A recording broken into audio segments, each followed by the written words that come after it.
ह्या पुण्यनगरीतील घोरपडी गाव या ठिकाणी आपल्या सर्वांचं मी घोरपडीकरांच्या वतीने सहर्ष असं स्वागत करतो.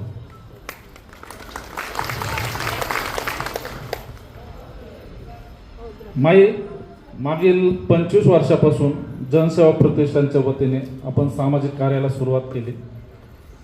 घोरपडी गावात राहत असताना विकासनगरपासून एका मंडळाची स्थापना केली. त्यानंतर गणपती उत्सव न करता काहीतरी सामाजिक कार्य घडावे ह्या उद्दिष्टाने काही समवयस्कर मित्रांना सोबत घेऊन एक जनसेवा प्रतिष्ठानची आपण स्थापना केली. उद्देश फक्त होता की गोरगरीब गरजून लोकांना जर शक्य होईल तेवढी ती आपल्याकडून मदत घडावी. मग त्याच्यामध्ये सुरुवातीला आरोग्य शिबिर केलं. मला सांगायला होगे मॅडम आनंद वाटेल, घोरपडीमध्ये सर्वात प्रथम आरोग्य शिबिर या जनसेवा प्रतिष्ठानच्या वतीने केलं. त्यावेळेस एवढं काही हे नव्हतं. आम्ही बाहेर शिक्षणामध्ये असल्यामुळं थोडंसं बाहेर त्या गोष्टी घडायच्या ना, बाकीच्या लोकांच्या सुविधा व्हायच्या. मग तेव्हा चष्मा वाटप असो आणि घोरपडीमध्ये सर्वात प्रथम आधार कार्डचं शिबिर पण जनसेवा प्रतिष्ठानने घेतलं.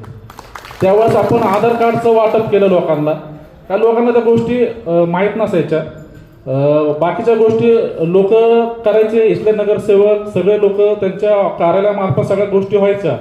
पण शिबिर हा विषय आम्ही त्या माध्यमातून शिबिराच्या माध्यमातून अनेक उपक्रम राबवले. रक्तदान शिबिर होते.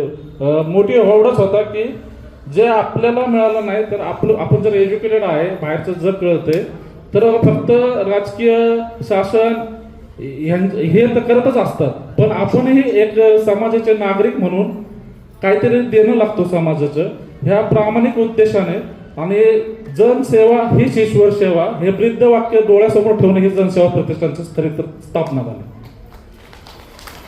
त्या माध्यमातून अनेक विचार आले, काय करता येऊ शकतं, लोकांना अवेअरनेस कसं निर्माण होईल. अनेक आपण शिबिरे राबवली. एज्युकेशन मुलांसाठी चांगले वक्ते बोलून त्यांच्यासाठी शिबिरे वाढवली.